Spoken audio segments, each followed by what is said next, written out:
अमरावती शहरातील महर्षी पब्लिक स्कूलमधील आदिवासी आश्रमशाळेतील विद्यार्थ्यांच्या आरोग्याबाबत गंभीर प्रश्न उपस्थित झाले आहेत.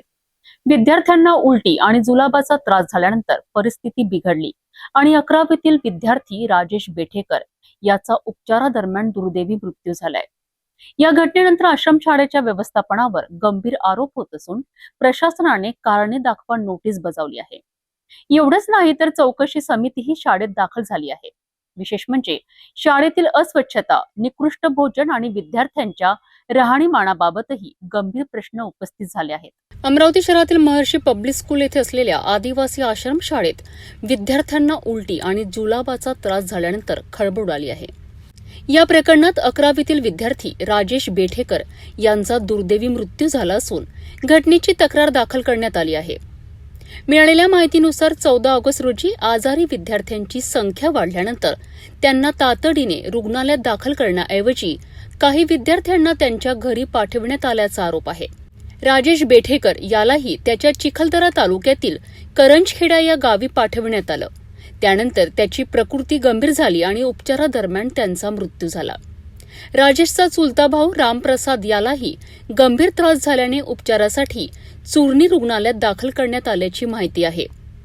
या घटनेनंतर आश्रमशाळा प्रशासनाच्या कार्यपद्धतीवर प्रश्नचिन्ह उपस्थित झालं आहे. विद्यार्थ्यांची प्रकृती बिघडल्यानंतर त्यांना तातडीने वैद्यकीय उपचार मिळालेत का? त्यांना योग्य वैद्यकीय देखरेखीखाली ठेवण्यात आलं का? आणि आजारी विद्यार्थ्यांना घरी पाठवण्याचा निर्णय नेमका कोणी घेतला याची चौकशी होण्याची मागणी केली जात आहे. सीसीटीव्ही कॅमेरा बंद काऊन आहे हे मला माहीत पडलं. मी जे आहे त्याचं टेक्निकल इश्यू असल्यामुळे ते रिपेअरिंग करायला लावलेलं आहे. ते होऊन जाणार. मोठ्या प्रमाणात अस्वच्छता आहे. जेवणामध्ये पापड नाही, लोणचं नाही. जो काही मेनू ठरवून दिला शासनाने त्याप्रमाणे जेवण नव्हतं असं आयुक्तांनी सांगितलं. जेवण झालेलं आहे सर्व विद्यार्थ्यांचं. आमच्याकडे शॉर्ट्स आहे, त्यामध्ये पापड, लिंबू, कांदा काही नव्हतं. फक्त भाजी, पोळी, वरण होतं आणि विद्यार्थ्यांना भरपोट आपण जेवण देतो आणि त्यांना लागलेलं जे निडेड जे आहे, जे डाएट जसं शेड्यूल केलेलं त्या हिशोबाने पूर्ण देत असतात. तुम्हाला लाखो रुपये शासन देतं. मात्र जी तुम्ही नामांकित शाळा म्हणून त्यासाठी तुम्हाला ओळखले जाते. मात्र रेग्युलर विद्यार्थी आणि आदिवासी विद्यार्थ्यामध्ये भेदभाव केला जातो. त्या आदिवासी विद्यार्थ्यांना वेगळं बसल्याचा आरोप होत आहे. असं काहीच नाही. विद्यार्थ्यांनी आरोप केला आम्ही वेगळं बसतो आणि इतर विद्यार्थी वेगळे बसतात. म्हणजे विद्यार्थी खोटं बोलतात. असं काहीच नाही. या प्रकरणाची गंभीर दखल घेत अप्पर आयुक्त संदीप बोलायत यांच्या माध्यमातून महर्षी आदिवासी आश्रमशाळेला कारणे दाखवा नोटीस बजावण्यात आल्याची माहिती आहे. जर पीएससी मध्ये होता विद्यार्थी तर 6 तासामध्ये डॉक्टर वाचू नाही शकते का? पीएससी मध्ये तिथे 6 तास होता आणि आम्हाला डॉक्टर म्हणते की आम्हाला 15 ते 20 मिनिटं, अर्धा तास पण जर एखादा म्हणजे स्नेक बटिंग वाला पण असलं तरी आम्ही त्याला वाचवतो. आणि आम्ही याच्यासोबतचे बाकी विद्यार्थ्यांना 14 तारखेला काही विद्यार्थ्यांना ऍडमिट केला. त्यांना बरं वाटत नव्हतं, टेम्परेचर असतं. 15ला केला, 16ला केला. जे 14 तारखेला जेवण देण्यात आले त्याच्यामध्ये विषबाधा झाली नाही. तुमचं काय म्हणणं काय? कारण खासगी दवाखान्यात सुद्धा विद्यार्थी भरती हो आहे ना. झालंच ना. जर विषबाधा जर आमच्या जेवणामुळे जर झाली असती तर 400 पैकी 40 लोकांना कमीत कमी अभाव भेटला असता. हे फक्त 4च विद्यार्थ्यांना कोण आला असं है ना. त्यांचे घरचं पण ते ठेवतात किंवा बाकी पण चुड्या किंवा काही असं ठेवतात ते सोबत, तर त्याच्याने पण होऊ शकते. मी त्यांना डिस्चार्ज देण्यापेक्षा दवाखान्यात का नाही नेलं? आम्ही जे लोक ज्यांना बरं वाटत नव्हता किंवा ज्यांना जे आमच्याकडे होते तर आम्ही त्या सर्वांना दवाखान्यामध्ये नेला होता आणि सर्वांचं ट्रीटमेंट केलेलं आहे. आणि आपण एक्झॉनची पण आपल्याकडे फाईल आहेत. आणि मग त्याच्यानंतर आपण त्या दिवशी डॉक्टर मलिया सरांच्या सोबत पण तिथे बाकी लोकांना ऍडमिट केलं. जिथे जशी अवेलेबिलिटी असली त्या हिशोबाने ऍडमिट करतोच. आणि ते बगर कोणाची परवानगीने डॉक्टरला इन्स्ट्रक्शन्सच तसे आहे की ज्यांना थोडं पण सिव्हिअर असं वाटत असलं ते डायरेक्ट हॉस्पिटलला रेफर करते. जसे 3-4 हॉस्पिटल आपले जे टायअप आहे त्यांच्या मार्फत आपण हे करून घेत असतो. एका विद्यार्थ्याच्या मागे किती पैसे आपल्या संस्थेला प्राप्त होते? ते वेगळे याच्यात होते. 50,000 किंवा जे काही असलं ते विद्यार्थ्यावर किती शासनाकडून किती खर्च होते? 50,000 होता. आता साहेबांनी 70,000 रुपये. ते पर्सेंट हे ग्रेडेशन प्रमाणे राहते. कोणती ग्रेडमध्ये कोणता विद्यार्थी राहते, कोणती शाळेत त्या हिशोबाने राहत असते त्यांचं. तसेच प्रशासनाच्या वतीने चौकशी समिती शाळेत दाखल झाली आहे. शाळेतील विद्यार्थ्यांच्या राहणीमान आणि भोजन व्यवस्थेबाबतही गंभीर आरोप समोर आले आहेत. का बरं आदिवासी विद्यार्थी कुपोषित होऊन मरत आहे? का बरं आदिवासी विद्यार्थी सर्पदंशाने मरतो? कारण की इथली जी नैतिक व्यवस्था आहे, इथली शासकीय यंत्रणा आहे, इथला जो सरकार आहे, इथली जे सरकारला जे करायचं आहे का आदिवासीच्या ज्या शाळा आहे त्या जंगलामध्ये आहे. परंतु एखादा मंत्री असा म्हणत नाही की त्या जंगलामधल्या शाळा आम्हाला तालुक्याच्या ठिकाणी आणायच्या आहे, त्या जंगलामधल्या शाळा आम्हाला जिल्ह्याच्या ठिकाणी आणायच्या आहे. आदिवासीचं मोठं एक संकुल बांधायचं आहे, कारण की अमरावतीच्या धार्मिक प्रकल्पांतर्गत 10,500 विद्यार्थी शिकतात.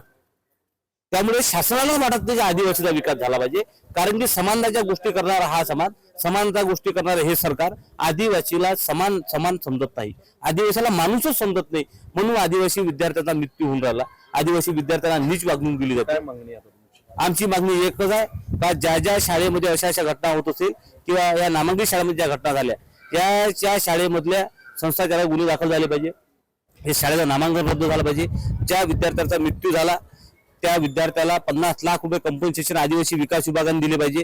अन्यथा येणाऱ्या काळामध्ये या आश्रमशाळेविरोधात, या नामांकित शाळेविरोधात आणि प्रकल्पातील ज्या आश्रमशाळेमध्ये हा भोंगळ कारभार होऊन राहिला त्यांच्या विरोधात, तसेच सहाय्यक प्रकल्प अधिकारी, तसेच त्याच्यानंतर शिक्षण विस्तार अधिकारी, त्याच्यानंतर शिक्षण एपीओ, ज्यांचं यांच्यावर वाच असायला पाहिजे, ज्यांचं याच्यावर लक्ष असायला पाहिजे का विद्यार्थ्यांना जेवण भेटते का, विद्यार्थ्यांना पुस्तक मिळाले का, विद्यार्थ्यांना शिक्षक हाजीर आहे का, परंतु ते करत नाही. त्यांच्या विरोधात सुद्धा आम्ही उलगुलान आंदोलन करणार आहे. शाळेच्या स्वयंपाकघरातील अस्वच्छता, निकृष्ट दर्जाचे भोजन, पातळ डाळ आणि भाजी तसेच जळालेल्या पोळ्या विद्यार्थ्यांना दिल्या जात असल्याचे दृश्य समोर आल्याचा दावा करण्यात आला आहे. त्याचा मृत्यू झाला, खरंच त्याचा मृत्यू विषबाधेने झालेला आहे काय दुसरं प्रकार? अजून त्याच्या मृत्यूचं निश्चित कारण समजू शकलेलं नाही, परंतु मी त्याच्यासोबतच्या ज्या विद्यार्थ्यांसोबत मित्रांसोबत चर्चा केली तर त्यांचं म्हणणं होतं की त्याला वांती होत होती आणि त्याच्यानंतर मग त्याच्या घरी फोन केला आणि मग त्याला त्याचा होप घेऊन गेला. आणि इथे काय झालं होतं 15 ऑगस्टच्या दिवशी जेवण झाल्याच्या नंतर सगळ्यांच्या प्रकृती, किती मुलांना विषबाधेचं प्रकरण झालं? 4 मुलांना पोटात दुखत होतं 15 तारखेला. त्यामुळे 2 मुलांना दुखत होतं. त्यांनी जे 15 तारखेला 2 मुलांना त्यांनी दवाखान्यात दिलं, त्यांना लगेच 16 तारखेला सगळ्या डिस्चार्ज मिळाला. परंतु 16 तारखेला अजून बाकीच्या मुलांना 4 मुलांना त्रास होत होता, त्यांना आता ते दवाखान्यात सध्या ॲडमिट केलेले आहे. सर असं सांगितलं की मुलांनी की 5 मुलं आता हॉस्पिटलमध्ये उपचार घेतात आणि साधारणतः 20 ते 25 मुलांना त्या ठिकाणी ट्रीटमेंट केल्यानंतर त्यांना काहींना परत आणलं. मात्र जो मुलगा मृत्युमुखी पडला त्या मुलाकडे कोणी लक्ष दिलं नाही, त्यानंतर त्याच्या भावाने घरी नेलं, त्यानंतर त्याचा मृत्यू झाला. हो, मी मुलांची चर्चा केली. मुलांनी पण मला तेच सांगितलेले की आम्ही यांना आपले जे समजते कर्मचारी होते तिथले नर्स त्यांच्याकडे घेऊन गेलो आणि पण तरी त्यांनी त्याच्यावरती उपचार केला नाही असं मुलांचं म्हणणं आहे. आता त्या अनुषंगाने अजून डिटेल इन्क्वायरी आपण सुरू आहे. तर आपण पाहणी केली, काय आढळलं तुमच्या पाहणीमध्ये? आश्रम आता ही जी नामांकित शाळा आहे इथे पाणी केली तर याच्यामध्ये त्यांचं किचनमध्ये बरीच अस्वच्छता आहे.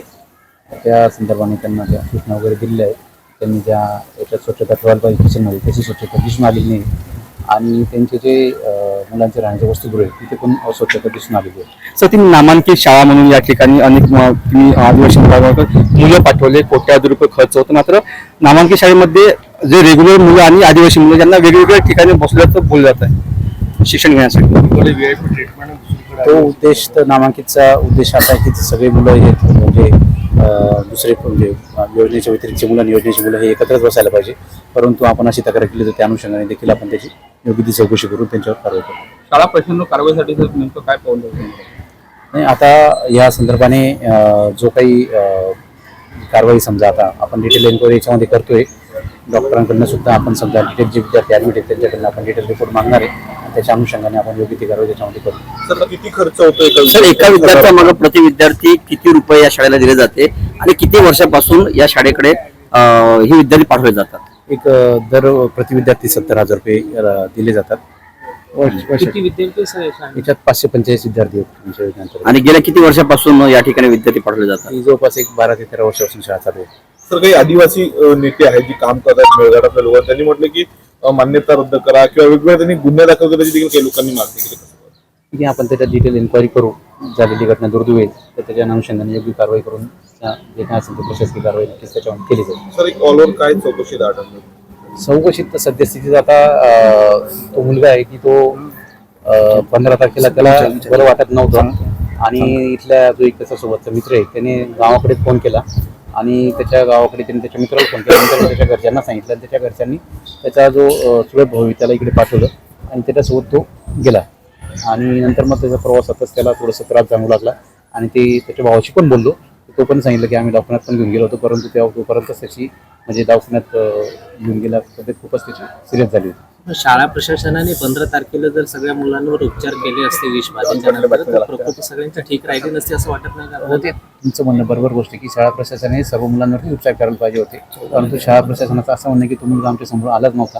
परंतु मी बाकीच्या मुलांना विचारलं, त्यांनी सांगितलं की त्यांनी वॉमिटिंग केलेली होती, याचा अर्थ तो आजारी नक्कीच होता, त्याच्यावरती उपचार करायला पाहिजे होता. तर तुम्ही CCTV देखील मुद्दा उपस्थित केलेला काय आढळलं? हो, कारण की थोडासा विषय ते असं शाळेवाल्यांचं म्हणणं की तो 14 तारखेलाच गेला होता आणि ते म्हणजे मुलं सांगतात बाकी की तो 15 तारखेला होता आणि 16 तारखेला गेला. तर या अनुषंगाने आपण त्यांना विचारलं की तुमचं CCTV दाखवतं, त्यांच्याकडे तसं ते कुठेही सध्या अवेलेबल नसलं. त्यांनी सांगितलं टेक्निकल प्रॉब्लेम आला असेल, त्यांना सांगितलं. या सर्व बाबींची निष्पक्ष चौकशी करून दोषी आढळणाऱ्यांवर कठोर कारवाई करण्याची मागणी विविध सामाजिक संघटना आणि पालकांकडून होत आहे. आदिवासी निवासी शाळांमध्ये विद्यार्थ्यांचे आरोग्य आणि सुरक्षिततेची विशेष काळजी घेण्याची जबाबदारी प्रशासनाची आहे. त्यामुळे या घटनेत नेमकी चूक कुठे झाली, विद्यार्थ्यांना वेळेवर उपचार का मिळाले नाहीत आणि भोजन व स्वच्छतेच्या व्यवस्थेत हलगर्जीपणा झाला का, याचा तपास आता महत्त्वाचा ठरणार आहे.